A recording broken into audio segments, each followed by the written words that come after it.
Hi everyone, welcome to Dubai Vlog Part 3. First of all, I'm really glad I ended up getting this gimbal from Dubai Mall. It's the Zoom Crane M3 gimbal. I'm pretty sure I just mispronounced the brand name. It's got 3-axis rotation, so when the camera's sitting on there, it reduces shakiness and results in really clean, smooth footage, even while you're walking or in my case, jumping on a trampoline. So I was taking every opportunity that I could to get used to using the gimbal and trying to learn some of its features, and it was really good for vlogging purposes. We explored old markets both in Dubai and Sharjah. We went on a boat ride and it was really interesting to see how it works during different activities. And I'll put the link down below to the one that I have in case you want to check it out. So in this afternoon, we were on our way to the old market of Data, which is also known as Soot Data. Soot translates to market. And we visited this wholesale district where all the stores only sell in bulk. We met a supplier for dried fruits and nuts, and we got to sample products from different countries, and it was really mind-blowing to taste the difference, for example, between pistachios from Iran and pistachios from America. Super different, color-wise, texture, and flavor intensity. So around sunset, we hopped on one of the many wooden boats that you see in an area called Abras. It's just like a wooden boat. It was a lot cruisier than I expected it to be. And these ferry boats are super common here. They're only 1 dirham, which is about 40 Australian cents for a trip across the river. So one side of the river is full of restaurants and the other side is where the old markets are, which is where we were headed. It was kind of refreshing spending some time in the old part of Dubai as opposed to Dubai downtown with all the skyscrapers and whatnot.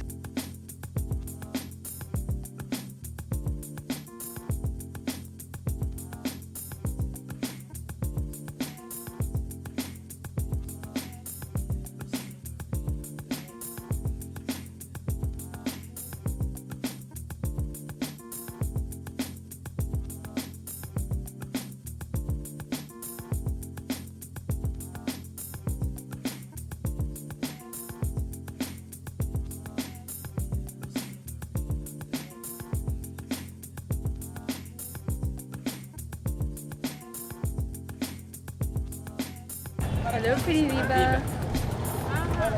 She's a girl dragon. Not gonna lie, I was so disappointed that Mark didn't get my Shrek reference. Turns out he's only watched it in French, so naturally I made him watch it again with me, and I think we're doing a lot better now.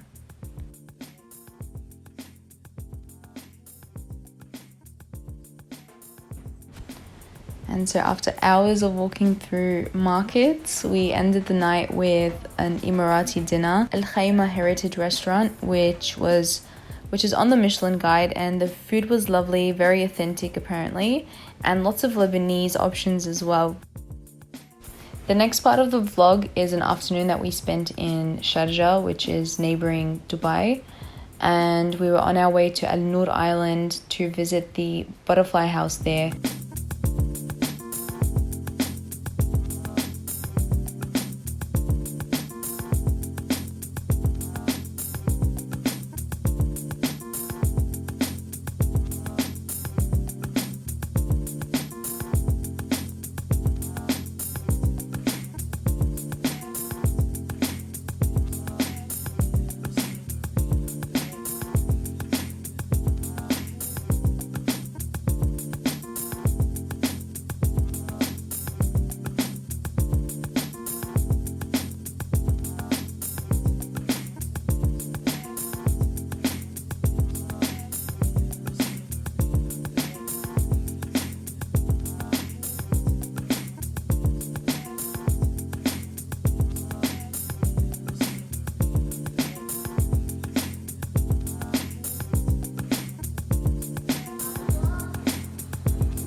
After the butterfly house, we went to the Sharjah old market, which was basically empty. So it was a very, very humid night.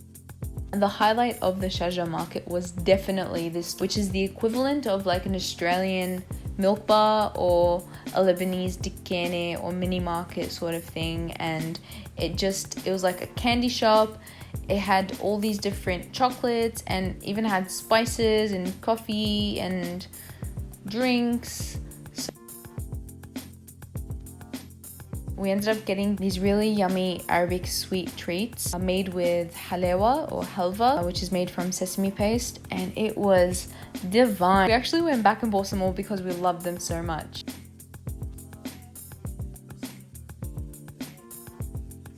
I want the spiral one.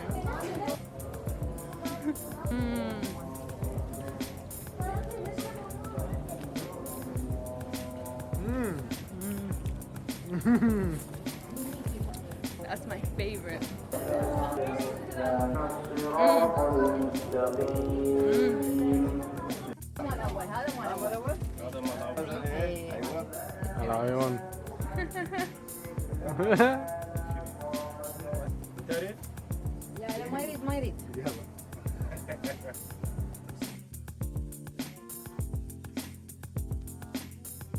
And then we ended the night with some street food.